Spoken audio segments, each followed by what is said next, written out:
Fear is a feeling we all experience, but what is it really? Meet Ravi.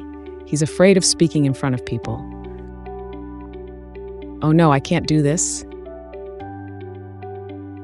But he didn't run. He practiced one step at a time. He was still scared, but he did it anyway. That's the magic of facing your fears. They get smaller each time. Courage doesn't mean no fear. It means taking action despite fear.